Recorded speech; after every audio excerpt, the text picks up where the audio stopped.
Khắc kỷ và Phật giáo, 5 sự thật gây sốc về bình an mà ít ai nói với bạn. Có bao giờ bạn tự hỏi tại sao giữa một thế giới đầy tiện nghi, con người lại càng cảm thấy bất an hơn bao giờ hết? Giữa áp lực của cuộc sống hiện đại, nhiều người tìm về với minh triết cổ xưa. Một người tìm đến triết học khắc kỷ, Stoicism, để học cách đứng yên giữa bão tố.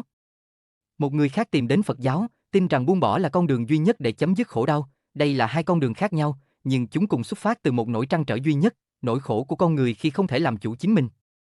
Hãy cùng bước vào một cuộc gặp gỡ giữa hai dòng minh triết này, không phải để xem ai đúng ai sai, mà để khám phá 5 sự thật gây ngạc nhiên về cách chúng tiếp cận sự bình an, những sự thật có thể thay đổi hoàn toàn hành trình tìm kiếm sự tĩnh lặng nội tâm của bạn. 1. Cùng một điểm xuất phát, hai hướng đi trái ngược, một bên xây dựng cái tôi, một bên phá bỏ nó, cả triết học khắc kỷ và Phật giáo đều bắt đầu bằng việc đối diện trực tiếp với nỗi khổ của con người. Cả hai đều nhận ra rằng nguồn gốc của khổ đau không nằm ở thế giới bên ngoài, mà ở chính nội tâm chúng ta. Tuy nhiên, từ điểm chung này, họ rẽ sang hai hướng hoàn toàn đối lập. Triết học khắc kỷ chủ trương xây dựng một cái tôi vững chãi. Nó dạy ta rèn luyện lý trí, đức hạnh và kỷ luật để tạo ra một bản ngã kiên cường, có khả năng đứng vững trước mọi nghịch cảnh. Mục tiêu của người thực hành khắc kỷ là trở thành một pháo đài bất khả xâm phạm. Ngược lại, Phật giáo lại cho rằng chính sự tồn tại của một cái tôi vững chắc, riêng biệt là gốc rễ của mọi khổ đau. Con đường của Phật giáo không phải là củng cố, mà là phá bỏ hoàn toàn ý niệm về tôi. Mục tiêu là nhận ra rằng không có một cái tôi nào để bảo vệ. Sự khác biệt nền tảng này được tóm gọn một cách sâu sắc. Stoicism vẫn cần một tôi để rèn luyện, một tôi biết điều gì là đúng, một tôi có trách nhiệm với chính hành động của mình, còn Phật giáo lại đi theo hướng ngược lại, phá tan luôn cả cái tôi đang rèn luyện ấy, đó là một cái tôi vững chãi, một người thuyền trưởng tài ba. Nhưng Phật giáo sẽ sớm hỏi chúng ta một câu hỏi làm rung chuyển cả con tàu, vị thuyền trưởng đó, thực sự là ai? Hai lý trí kiên cố và sự buông xả mềm mại, vững như đá hay tan chảy như nước, cách thức thực hành của hai trường phái này cũng phản ánh sự khác biệt về mục tiêu. Con đường khắc kỷ là con đường của sự rèn, trong đó lý trí được xem là công cụ tối thượng, là phần thiêng liêng nhất trong con người. Người khắc kỷ dùng lý trí như một người thợ rèn, đập dẹp những cảm xúc hỗn loạn để tạo ra một tâm hồn rắn chắc, trong khi đó, con đường của Phật giáo là con đường của sự buông. Phật giáo dạy rằng ngay cả lý trí cũng chỉ là một sản phẩm của tâm, một công cụ có giới hạn. Thay vì rèn luyện, người tu Phật học cách buông bỏ ngay cả nỗ lực kiểm soát, để mọi thứ trở về với bản chất tự nhiên vốn đã tĩnh lặng của nó. Sự đối lập này được thể hiện hoàn hảo qua hai hình ảnh ẩn dụ mạnh mẽ, tảng đá và dòng nước. Marcus Aurelius nói, việc hãy đứng vững như tảng đá để sóng đập vào rồi tan ra bọt. Đức Phật thì nói, như nước không kháng cự không bám víu mà dung chứa tất cả.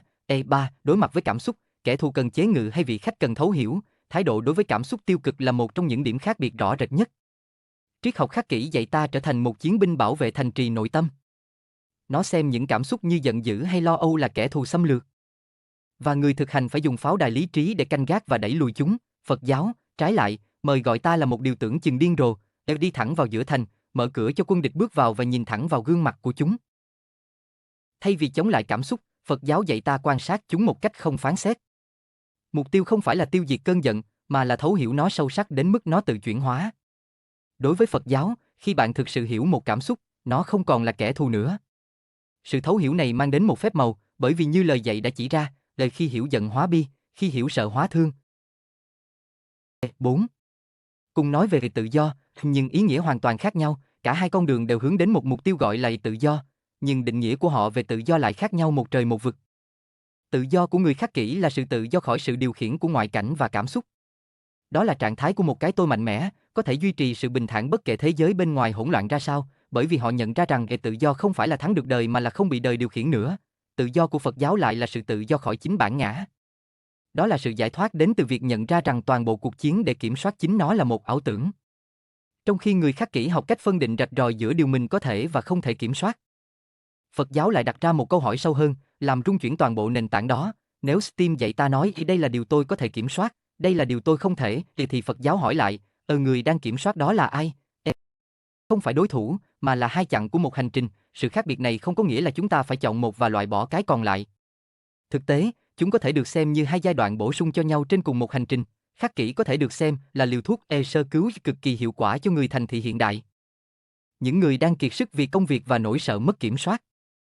Nó cung cấp những công cụ thực tiễn để xây dựng sự vững chãi và đứng thẳng trong cơn bão email và áp lực. Khi tâm đã đủ vững, khi đã không còn bị những con sóng nhỏ nhất của cuộc đời quật ngã, người ta mới có đủ can đảm để bước tiếp bước thứ hai sâu hơn, buông bỏ. Phật giáo chính là bước đi đó. Điều này cũng cố ý tưởng rằng có lẽ khắc kỷ là cầu nối dẫn con người đến Phật giáo. Khi tâm đã đủ vững người ta mới có thể đủ can đảm để tan. Khung khổ này được tóm gọn một cách tuyệt đẹp. Nếu Stoicism là nghệ thuật của hành động, thì Phật giáo là nghệ thuật của nhận biết. Một con đường giúp bạn sống sót qua cơn bão. Con đường còn lại giúp bạn nhận ra rằng, bản chất của bạn không phải là cơn bão, mà là cả bầu trời. Kết luận, bạn muốn sống đúng hay sống thật.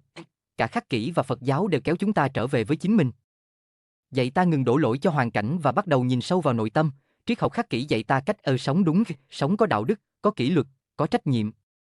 Trong khi đó, Phật giáo lại hướng ta đến việc sống thật, sống một cách chân thực bằng cách buông bỏ mọi nỗ lực để trở thành một ai đó, dù là một người vững vàng hơn. Sau cùng, câu hỏi không phải là con đường nào tốt hơn, mà là bạn đang ở đâu trên hành trình của mình. Cuối cùng, hành trình của bạn là để rèn giũa một cái tôi hoàn hảo để sống đúng, hay là để buông bỏ mọi nỗ lực và đơn giản là sống thật? Nếu bạn thấy mình vẫn đang chống chọi với đời nhiều hơn là thấu hiểu nó, có lẽ bạn đang đứng đúng điểm giao nhau giữa khắc kỷ và Phật giáo. Một cuốn sách rất phù hợp để đi tiếp từ đây là Suy tưởng Marcus Aurelius, không phải để biến bạn thành một người bất bại, mà để dạy bạn cách đứng yên giữa hỗn loạn, trước khi học đến chuyện buông. Cuốn sách này giống như một người bạn trầm lặng, không dạy đời, chỉ ghi chép lại cách một con người rèn mình mỗi ngày để không bị thế giới làm cho méo mó. Nếu bạn muốn bắt đầu bằng việc làm tâm mình vững lại, trước khi hỏi những câu sâu hơn về tôi là ai, bạn có thể tìm cuốn sách này ở link trong phần mô tả, không hứa mang lại bình an. Chỉ hứa cho bạn một nền đất đủ chắc để tự mình đi tiếp.